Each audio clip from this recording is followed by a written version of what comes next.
नमस्कार दोस्तों, आशा करता हूँ आप लोग अच्छे होंगे अपने घर पे। जैसा माहौल चल रहा है उसमें तो अच्छे होना बहुत मुश्किल है, क्योंकि जिस तरीके से ये सारी मीडिया एकजुट होके एंटी सुशांत सिंह राजपूत हो चुकी है, इस विषय पे अपन बात करने वाले हैं कि आखिर आज ये पूरा मुद्दा ये कैसे बन के रह गया है कि सुशांत सिंह राजपूत को न्याय दिलवाना था, लेकिन पूरा मुद्दा इस पे जा चुका है कि दो बड़े न्यूज चैनल के बीच में हो चुका है कि रिपब्लिक वर्सेस आज तक। कैसे ये दो न्यूज चैनल की लड़ाई बन चुकी है, ये आपको समझना पड़ेगा दोस्तों। इसको करीब से समझते हैं और समझते हैं कि कैसे यहां पे एक साजिश रची जा रही है, कैसे सुशांत सिंह राजपूत के नाम को खराब करने की साजिश रची जा रही है, कैसे उसको न्याय ना मिले ये साजिश रची जा रही है। इसको करीब से समझते हैं। तो सबसे पहले आप जान लें कि सुशांत सिंह राजपूत की मृत्यु होती है तो क्या किया, सुसाइड है चलता है।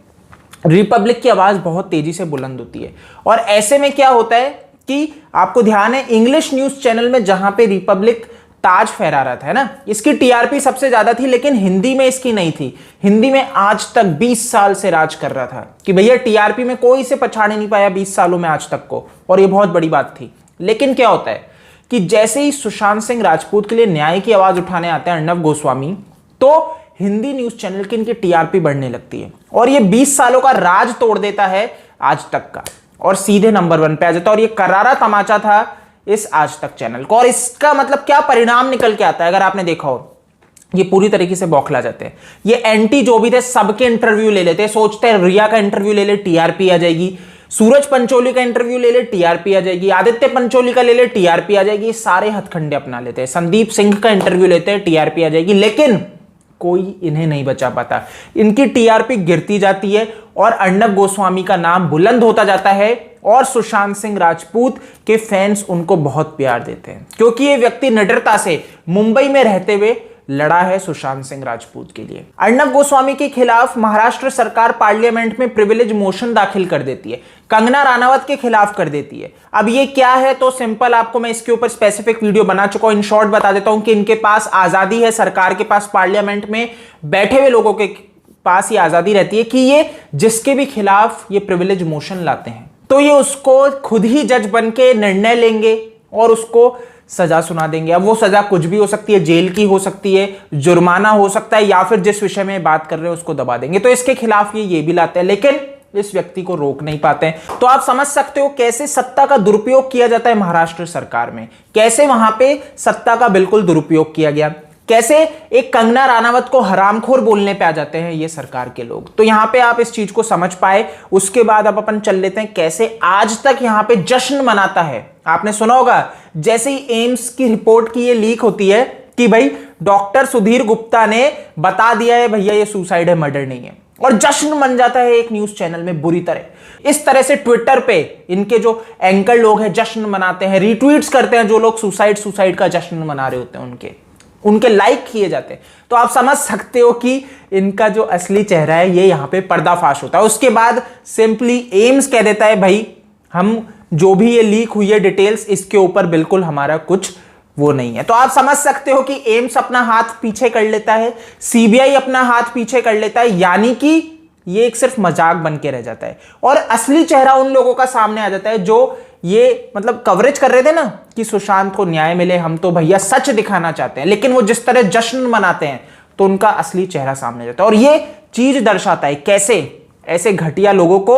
दबा दिया गया है। अब दूसरी चीज ये भी समझ सकते हैं कि सुशांत सिंह राजपूत का टॉपिक 3 महीने से चल रहा है ना, रिपब्लिक 3 महीने से दिखा रहा है, सच के लिए लड़ रहा है, आवाज उठा रहा है कि भाई इंसाफ मिलना चाहिए उस हर एक जनता को जो इसके लिए लड़ रही है, सुशांत सिंह राजपूत को, है ना। अच्छे से वो लड़ते हैं और इसके लिए आगे आते हैं। लेकिन क्या होता है कि एकदम से हाथरस का मुद्दा आता है।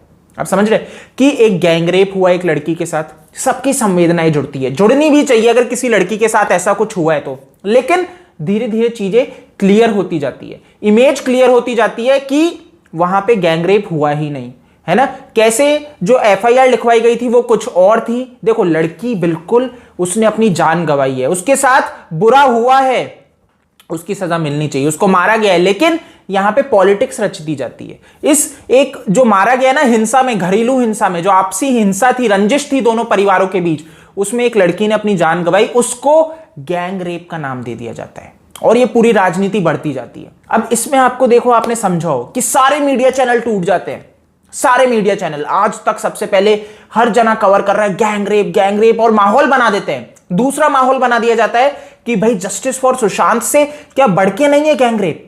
आप समझ रहे हो, क्या ये फैंस अंधे हो चुके हैं कि भाई एक लड़की का गैंग रेप हो चुका है और वो मांग कर रहे हैं सुशांत को जस्टिस मिले। ये माहौल क्रिएट करने की कोशिश की जाती है, लेकिन आगे छवि और क्लियर होती है कि आखिर उस शरीर को क्यों जला दिया गया रात को उस लड़की को। तो कहा जाता है कि इंटेलिजेंस के द्वारा कि भाई दंगे होने वाले थे इसके कारण। अब देखो इसके ऊपर भी सवाल उठ सकता है, तो इसके लिए योगी आदित्यनाथ सीबीआई बैठा देते हैं। अब सीबीआई बैठ जाती है पूरी, लेकिन आपको समझना पड़ेगा कैसे लिंक है सुशांत सिंह राजपूत के मैटर से, है ना, कि सीबीआई बैठती है।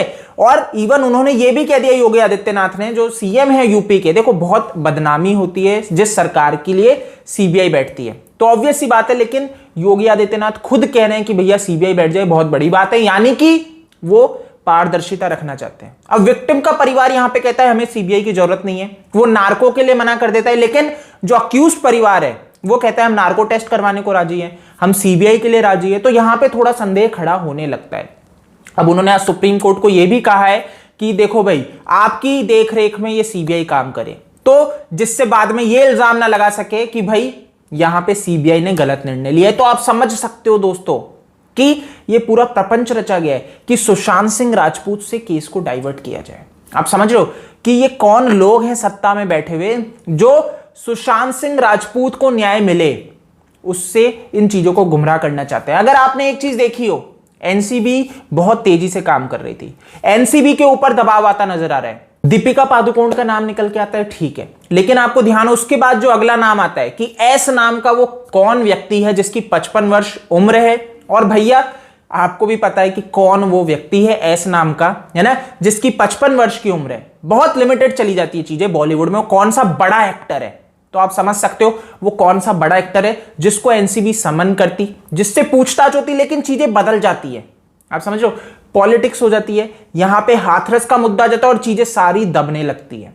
तो दोस्तों आपको ये समझना पड़ेगा कि आखिर ये क्या साजिश चल रही है, वो कौन है इस नाम का ऐसा व्यक्ति, उसका प्रभाव यहां पे चल रहा है, महाराष्ट्र की सरकार का प्रभाव यहां पे चल रहा है कि इस तरह के कांड इस तरफ पूरी मीडिया ध्यान डाइवर्ट करने आ जाती है।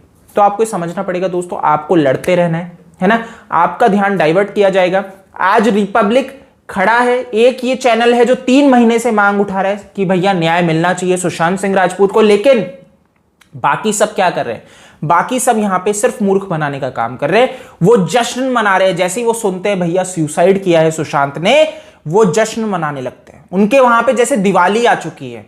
तो ये क्या है, आप सच के साथ खड़े हैं या फिर आप ये प्रूफ करने पे खड़े थे भाई ये सुसाइड ही है, पहले तो ये क्लियर कर दे। तो दोस्तों भारत की मांग है भाई सीबीआई 302 के अंतर्गत ये केस रजिस्टर करे, और ये बहुत जरूरी है और इसकी मांग उग्र होती रहनी चाहिए। तो सोशल मीडिया पे अगर आप अभी तक इसके ऊपर बात नहीं कर रहे हो तो लिखना शुरू कर दो कि 302 के अंतर्गत ये केस रजिस्टर होना चाहिए। तो यार गाइस इस वीडियो में इतना ही है। आप मेरे को फेसबुक, ट्विटर, इंस्टा पे डीएम कर सकते हैं, फॉलो कर सकते हैं। OSKD मेरा यूजर नेम है। जय हिंद।